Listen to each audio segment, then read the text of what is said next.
केंद्र सरकारने पतविक्रेत्यांसाठी प्रधानमंत्री पतविक्रेता योजना याची अंमलबजावणी सुरू केली आहे। सदर योजनेच्या अनुषंगाने आपल्या स्टुडिओमध्ये आज माननीय उपसचिव श्रीमती सुशीला पवार, नगर विकास विभाग हे आलेले आहेत। चला आपण आज त्यांच्याकडनं या योजनेच्या अनुषंगानं माहिती जाणून घेऊया। नमस्कार। नमस्कार। आजच्या कार्यक्रमामध्ये आपलं स्वागत आहे। पतविक्रेत्यांसाठी पतविक्रेता आत्मनिर्भर निधी योजना ही अत्यंत महत्त्वाची योजना आहे। तर ही योजना नेमकं शासनाने सुरू करण्या पाठीमागं काय विचार होता किंवा सदर योजनेची काय पार्श्वभूमी आहे? आपल्या नागरी भागामध्ये शहरातील जे फेरीवाले म्हणा किंवा जे गरीब आहेत त्यांच्यासाठी अशी कोणती नवी योजना नाही आहे। ही एकमेव केंद्र शासनाची योजना आहे की ज्याच्यामधून आपण त्यांना आर्थिक म्हणजे त्यांच्या रोजच्या जीवनामध्ये हातभार लावण्यासाठी आपण शासनाकडून काही मदत करतो। तर याच्यामध्ये शहरातील पतविक्रेते जे आहेत ते आपल्या नागरी भागातील अर्थाचा महत्त्वाचा घटक आहेत। या फेरीवाल्यांमध्ये आपण त्यांच्या आर्थिक कृतीप्रमाणे ते त्यांच्या पथविक्री करत असतात। स्वस्त दरामध्ये नागरिकांसाठी काही वस्तू आणि सेवा उपलब्ध करून देत असतात। ह्या ज्या वस्तू आहेत त्याच्यामध्ये आपण म्हणू शकतो की चहा, कॉफी किंवा धान्य अशा काही वस्तू तसेच सेवांमध्ये काही जसं केस कर्तनाची दुकानं आहेत किंवा चहाचं दुकान आहे किंवा आपल्या आणखीन भाज्या, फळे ह्याच्या विक्री आहेत। अशा विविध सेवासुद्धा दिल्या जातात। आपल्याला माहीतच आहे की मागच्या 2-3 वर्षामध्ये आपल्या जगभरामध्ये कोविडची महामारी येऊन गेली। त्या कोविडच्या महामारीमध्ये फेरीवाल्यांचा रोजची जी उलाढाल असते ती फार कमी खेळत्या भांडवलावर असते। त्याच्यामुळे त्यांचे जे म्हणजे व्यवहार होत होते त्याच्यावरती फार मोठी त्यांना अडचण येऊ लागली। त्याच्यामुळे केंद्र शासनाने या फेरीवाल्यांसाठी मदत करण्यासाठी आपल्याला ही प्रधानमंत्री आत्मनिर्भर निधी योजना सुरू केली। याच्यामध्ये कोविडच्या पार्श्वभूमीवरती जी टाळेबंदी लागू झाली त्या टाळेबंदीच्या काळामध्ये त्यांच्याकडे जे काही थोडं शिल्लक खेळतं भांडवल होतं ते सुद्धा त्यांना खर्च करण्यासाठी दैनंदिन त्यांचे व्यवहार पूर्ण करण्यासाठी त्यांच्याकडून खर्ची पडले। त्याच्यामुळे अशा पतविक्रेत्यांना पुन्हा उभारी देण्यासाठी आणि त्यांना पुन्हा अर्थव्यवहार करण्यासाठी केंद्र शासनाने ही आपली प्रधानमंत्री आत्मनिर्भर निधी योजना सुरू केली। त्याच्यामधून आपण त्यांना खेळतं भांडवल उपलब्ध करून देण्यासाठी पुढाकार घेतला। आपल्याला माहिती आहे की कोविडची महामारीच्या काळामध्ये खूपच लोकांचे व्यवसाय बंद पडले होते आणि अशा काळामध्ये शासनाने खूप महत्त्वाची योजना फेरीवाल्यांसाठी आणलेली आहे।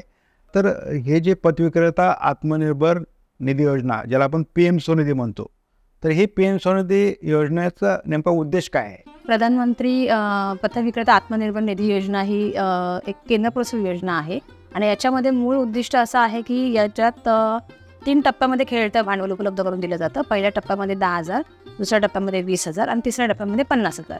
याच्यात मेन उद्दिष्ट असं आहे की जे पथविक्रेते नियमित कर्जाची परतफेड करतील त्यांच्यासाठी आपण प्रोत्साहन देतो आणि हा जो खेळतं भांडवल जे उपलब्ध करून दिलं जातं त्याच्यासाठी त्यांनी डिजिटल पद्धतीने व्यवहार करावेत याच्यासाठी त्यांना प्रोत्साहन दिलं जातं। ही योजना राबवण्यासाठी आपण काही निकष ठरवलेले आहेत। राज्यामध्ये जे पथविक्रेते महानगरपालिका, नगरपालिका, नगरपंचायतीमध्ये जे यापूर्वी कार्यरत आहेत त्यांच्याकडे जे प्रमाणपत्र आहेत ते किंवा या नागरी संस्थांमध्ये ज्यांनी यापूर्वी सर्वेक्षणामध्ये त्यांचं नावाचा समावेश नाही, तसेच या नागरी स्थानिक संस्थांनी दिलेल्या समितीने दिलेले शिफारसपत्र आणि त्याचप्रमाणे जे काही पथविक्रेते असे आहेत की जे ग्रामीण भागामध्ये राहतात पण त्यांचा व्यवसाय करण्यासाठी ते नागरी भागामध्ये येत असतात। अशा लोकांना ज्या त्या समितीने दिलेली शिफारसपत्र अशा काही निकषाद्वारे या पथविक्रेत्यांचे नोंदणी केली जाते आणि यांना आपण खेळतं भांडवल स्वरूपामध्ये निधी उपलब्ध करून देतो आणि हा निधी आपण शासनाने काही बँकांची यादी घोषित केली आहे, या बँकांमार्फत दिला जातो।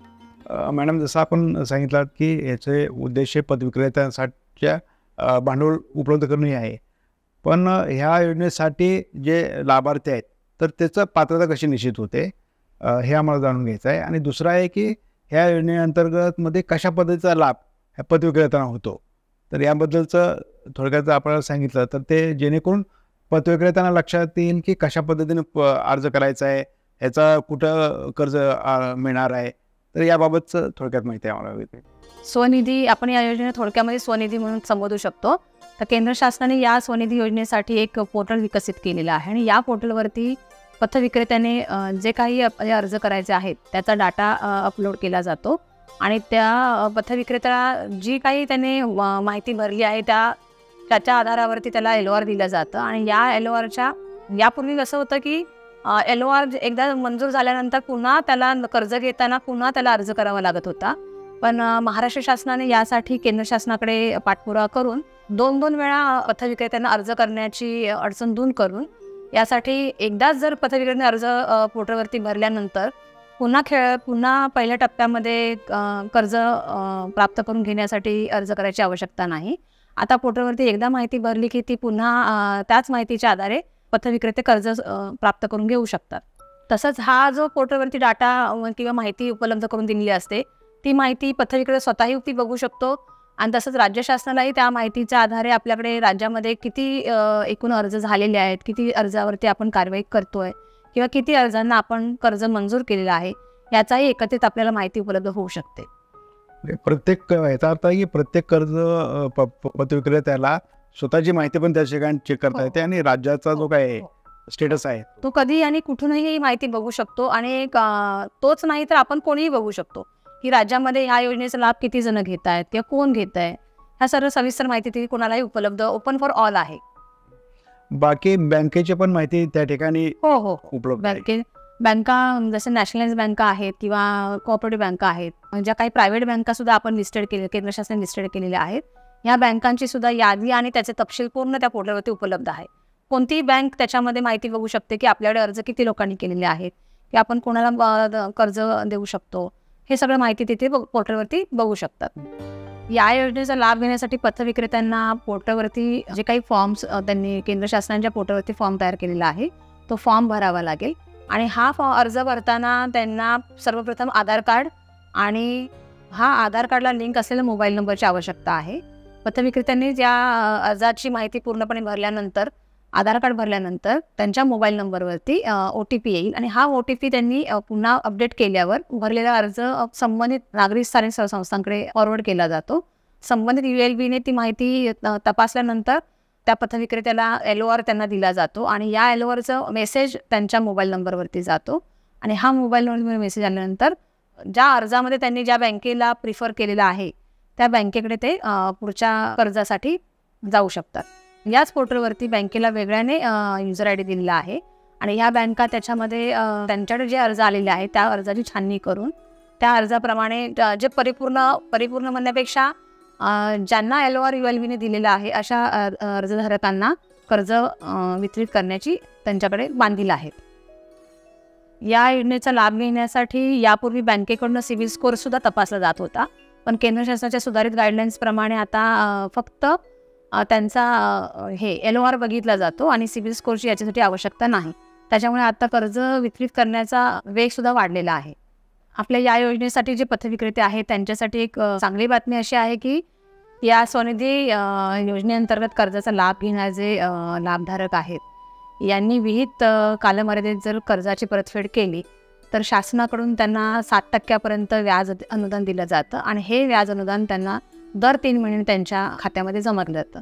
म्हणजेच दर 3 महिने शासनाकडून त्याचा आढावा घेतला जातो आणि जे लाभार्थी विहित वेळेत कर्जफेड करतील अशा लाभार्थ्यांच्या खात्यामध्ये जून, सप्टेंबर, डिसेंबर आणि मार्चमध्ये व्याज अनुदानाची रक्कम जमा केली जाते. ज्या पथविक्रेत्यांनी पहिल्या टप्प्यामध्ये जे खेळते भांडवल कर्जाची परतफेड केली आहे असे लाभधारक दुसऱ्या टप्प्यातील 20,000 रुपये कर्जासाठी पात्र ठरतात.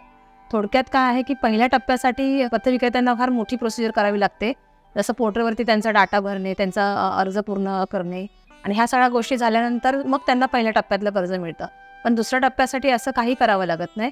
ज्या दिवशी ते पहिल्या टप्प्यातील कर्ज परतफेड करतील विहित वेळेत अशा लाभधारक दुसऱ्या टप्प्यासाठी पात्र ठरतील, ऑटोमॅटिकली पात्र ठरतात ते.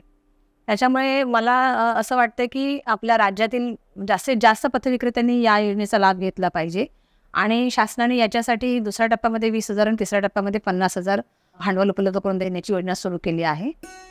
या योजनेचा अजून एक फायदा असा आहे की केंद्र शासनाने याच्यासाठी डिजिटल व्यवहारासाठी प्रोत्साहन केलेलं आहे आणि याच्यामध्ये पथविक्रेत्यांनी डिजिटल व्यवहार करण्यासाठी त्यांच्याकडे आपल्या बँका आणि डिजिटल ॲग्रिगेटर कंपन्या आहेत यांच्या एकत्र संगनमताने त्यांच्यासाठी UPI कोड दिला जातो आणि ह्या UPI कोडच्या आधाराने पथविक्रेते डिजिटल व्यवहार करू शकतात. जसे भीम, जीपे याद्वारे आपण आर्थिक व्यवहार जर केले, त्याच्या मोबदल्यात त्यांना त्यांच्या अकाउंटला कॅशबॅक मिळतो. सदर योजनेची जी अंमलबजावणी होते ते कोणकोणत्या यंत्रणेमार्फत होते आणि त्याचं संनियंत्रण जे आहे ते कशा पद्धतीने होतं? हो, याच्यासाठी जसं केंद्र शासनाने ही योजना घोषित केली त्या पद्धतीने जसं पथविक्रेत्यांना आपण वेगवेगळे लाभ देतो, पण त्याच्यावरती खरंच त्यांना लाभ मिळतो की नाही किंवा त्यांना काही अडचणी आहेत की नाही, या सगळ्या बाबींचा विचार करण्यासाठी आपण राज्यस्तरावरती एक समिती स्थापन केली आहे. याचे अध्यक्ष माननीय प्रधान सचिव नगरविकास दोन्ही आहेत आणि जिल्हा स्तरावरती सुद्धा संचालकांच्या स्तरावरती एक कमिटी आहे. त्याचप्रमाणे महानगरपालिका, नगरपालिका, नगरपंचायत ज्या काही ULBs आहेत, ज्या अंमलबजावणी करत आहेत, यांच्या स्तरावरती सुद्धा संनियंत्रण केलं जातं आणि यासाठी शासन स्तरानं बरेच प्रयत्न केले जातात. मंत्रालय स्तरावरती सुद्धा आमच्याकडे गव्हर्नमेंट ऑफ इंडियासोबत काही मीटिंग्स घेतल्या जातात, त्याचा आढावा बैठक घेतली जाते. तसेच प्रधान सचिव स्तरावरती सुद्धा मीटिंग घेतली जाते आणि ह्या मीटिंगमध्ये पथविक्रेत्यांना जास्तीत जास्त आणि लवकरात लवकर कर्ज उपलब्ध करून देण्यासाठी काही अडचणी असतील तर त्या दूर करण्यासाठी प्रयत्न केले जातात. आणि त्याच पद्धतीने ज्या पद्धतीने शासन जसा प्रयत्न करतं तसं बँकांकडूनही तातडीने त्यांना सेवा उपलब्ध करून दिली जावी, यासाठी SLB स्तरावरची सुद्धा वेगवेगळ्या मीटिंग घेतो. याच्यामध्ये बऱ्याच आढावा घेऊन येणाऱ्या अडचणींना मात करून आपण ह्या योजनेचं चांगल्या प्रकारे प्रगती करत आहोत. तर थोडक्यात मला असं सांगायला आवडेल की महाराष्ट्र राज्यामध्ये सदर योजनेअंतर्गत जवळपास 10,02,883 अर्ज आलेले आहेत. त्यापैकी 7,77,552 अर्जांना कर्ज मंजूर करण्यात आले आहे. तर 6,91,992 पथविक्रेत्यांना कर्ज वितरित करण्यात आले आहे आणि ही रक्कम जवळपास 827.43 कोटी इतकं कर्ज वाटप आपण केलेलं आहे. डिजिटल माध्यमातून व्यवहार करणाऱ्या पथविक्रेत्यांना एकूण 8.48 कोटी कॅशबॅक स्वरूपात प्राप्त झाले आहे आणि कर्जाची नियमित परतफेड करणाऱ्या पथविक्रेत्यांना रुपये 9.29 कोटी व्याज अनुदान देण्यात आलेले आहे. PM स्वनिधी योजनेअंतर्गत कर्ज वाटपामध्ये महाराष्ट्र राज्य देशात 5 क्रमांकामध्ये आहे आणि लवकरच आपले राज्य अग्रगण्य राज्य असेल. यासाठी मी राज्यातील सर्व पथविक्रेत्यांना आवाहन करते की त्यांनी या योजनेचा जास्तीत जास्त लाभ घ्यावा आणि यासाठी शक्य असेल तिथे त्यांनी संपर्क साधून शासनाच्या या योजनेचा लाभ घ्यावा. या योजनेचा प्रगतीचा आढावा पाहता केंद्र शासनाने यासाठी याच योजनेअंतर्गत अजून एक पूरक योजना तयार केली आहे आणि या योजनेचे नाव आहे स्वनिधीची समृद्धी. आणि या स्वनिधी समृद्धी अंतर्गत फक्त पथविक्रेत्यांनाच लाभ नाही आहे, तर त्यांच्या कुटुंबियांसाठी विविध ज्या योजना राज्य यापूर्वीच सुरू आहेत, या सर्व योजनांचा एका छताखाली पथविक्रेते व त्यांच्या कुटुंबियांना लाभ होण्यासाठी आपण पुढाकार घेतलेला आहे. राज्यातील सर्व पथविक्रेत्यांना मी आवाहन करते की PM स्वनिधी योजनेचा सर्व पथविक्रेत्यांनी जास्तीत जास्त पथविक्रेत्यांनी लाभ घ्यावा. यासाठी राज्यातील सर्व महानगरपालिका, नगरपालिका आणि नगरपंचायती कार्यालयामध्ये पथविक्रेत्यांनी संपर्क साधावा. त्यांना काही अडचण असेल तर तिथे आपल्याला मार्गदर्शन केले जाईल. यासाठी शासन सदैव आपल्यासाठी तत्पर आहे. धन्यवाद.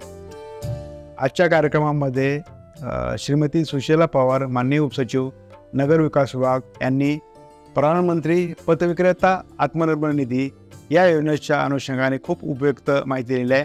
मी त्यांचा आभारी आहे.